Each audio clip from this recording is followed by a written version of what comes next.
in the crowded outskirts of Lagos, where dusty streets twist between rusted tin rooftops, and the air carries the heavy scent of heat and survival, a young boy named Cairo lived a life shaped by hardship but guided by a quiet flame inside him.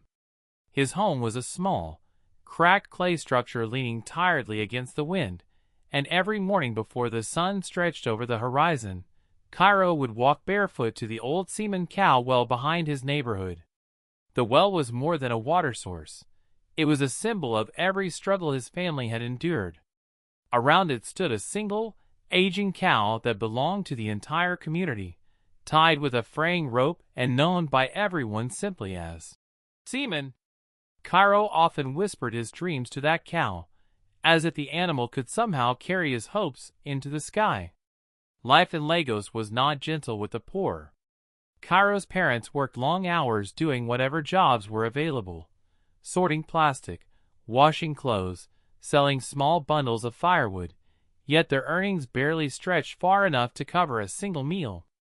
Even as hunger gnawed at him, Cairo carried something powerful that no poverty could silence, a voice that shimmered with emotion deeper than the ocean breeze that sometimes drifted through the slums.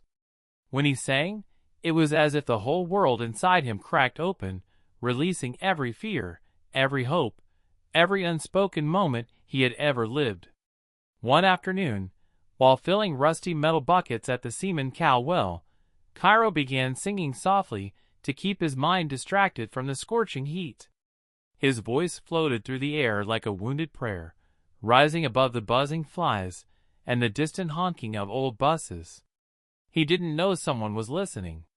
A global talent scout, traveling through Lagos in search of authentic voices for an international youth showcase, happened to pass by the well at that exact moment.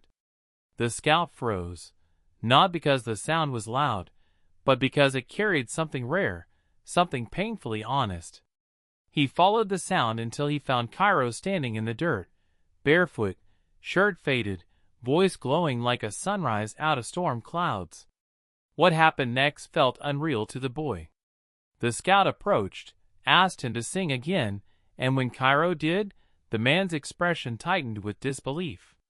Within days, arrangements were made. Papers were signed. Permissions were secured.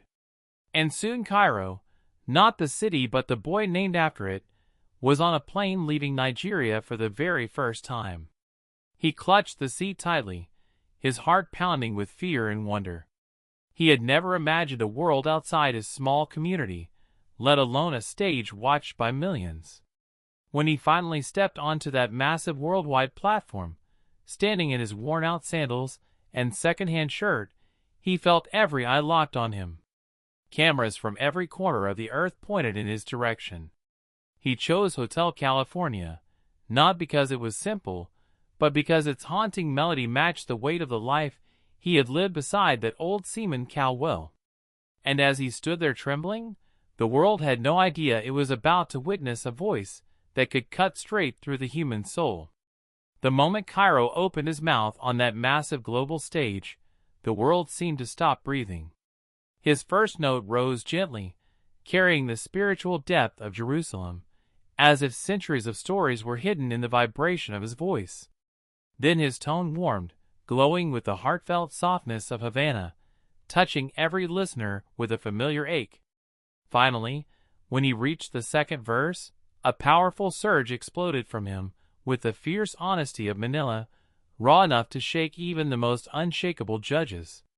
It was not just a musical performance, it was a confession carved into melody, a window into the soul of a boy who had carried more weight than most adults ever would. People in the audience leaned forward, some placing hands over their hearts, others gripping their seats as the emotional storm rolled over them. Cairo didn't sing Hotel California the way the world had heard it for decades. He gave it edges. He gave it bruises.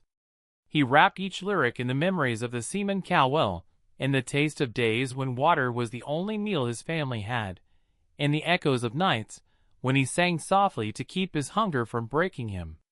His voice cracked once, not from weakness, but from truth, and that single crack hit the judges so hard that one of them covered her mouth, trying to hide the rising tears. The boy's pain, his hope, his loneliness, his dreams, everything poured out like a river that had been waiting years to break free. As he climbed into the chorus, the entire studio seemed to transform. The lights felt brighter, the air heavier, the silence deeper. It was as if all the cities of the world, New York, Tokyo, Johannesburg, Paris, Karachi, Rio, were listening not with their ears, but with their hearts. Viewers watching live across the globe began typing frantically on social media. "Who is this kid? Why am I crying? This boy sings like he's lived 1,000 lives." Within minutes, millions of posts began circulating, replaying the short clips captured by audience members. The phrase, "Emotion Boy," rocketed across platforms, trending in every continent. People described his performance as spiritual, painfully beautiful, beyond talent, and the moment music became human again. Even the toughest critic on the panel, the one known for cutting contestants apart with sharp words, sat frozen. His eyes were locked on Cairo, with a mixture of disbelief and respect. He leaned into his microphone, but said nothing, too overwhelmed to interrupt what felt like history taking shape right in front of him. Judges who had heard thousands of auditions in their careers suddenly felt like beginners again, realizing they had never, not once, witnessed a child turn a classic song into something so emotionally charged that it felt entirely new. The audience rose to their feet long before Cairo hit the final note. Some cried openly. Some held their chests. Some simply stood in stunned silence. Cairo didn't notice any of them. His eyes were closed, his fists trembling at his sides, and all he saw in his mind was the cemon well, the dusty ground of Lagos, and the dream he had whispered into the wind countless times. This was not just a performance, it was his life and sound. When Cairo released the final note, the studio exploded into a roar so powerful it felt like standing in the middle of New York's Times Square on New Year's Eve. Bright, unstoppable, electric. People didn't just clap, they erupted. The judges shot to their feet instantly, some slamming their hands on the table, others covering their faces, as if trying to process the miracle they had just witnessed. The sound of applause crashed through the room like a tidal wave rolling across cities. London, Seoul, Dubai, Cape Town, Toronto, each place glowing on massive screens behind him, as if the whole world itself was rising to its feet for this boy from Lagos. Cairo, still standing in his old, worn-out sandals, looked down at his trembling hands. The cheap fabric of his shirt clung to him from nerves, and he could still smell the familiar scent of the cemon well in the back of his mind, like the memory refused to leave him even now. He had never heard applause like this. Back home, the only sound he knew after singing was silence, the quiet of tired neighbors, the soft chewing of the community cow tied near the well, the whisper of wind pushing through the narrow slum alleys. Now millions were cheering for him, calling his name like he was a star carved out of pure light. One judge, the same one known across the world for being brutally honest, stared at Cairo with his hand pressed to his chest. He struggled to find words, shaking his head like he was witnessing something impossible. You didn't sing that song," he finally said, voice cracking. "You lived it." The audience thundered in agreement, some shouting, others crying, and a few even kneeling in the aisles with hands raised like they had just experienced a spiritual moment. Cairo felt his breath hitch. It didn't seem real.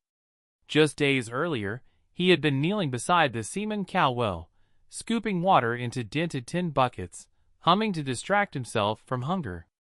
Now people from Sydney, Berlin, Mexico City, Bangkok, Nairobi, and Moscow were chanting his name. Reporters typed furiously, describing him as the boy who turned struggle into sound, the global heartbeat, and the kid who made the world cry with one song. As he stepped off the stage, his vision blurred with tears. A staff member reached out to guide him, but Cairo shook his head gently, wiping his eyes with the back of his hand. This moment, this thunderstorm of love, belonged to him. He wanted to feel every second of it without help.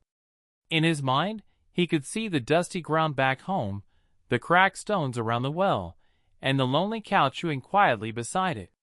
He realized that those humble, painful places had shaped the voice the world had just fallen in love with. And in that instant, something inside him settled with unshakable clarity. He hadn't just sung Hotel California. He had turned his life into a song the world would never forget.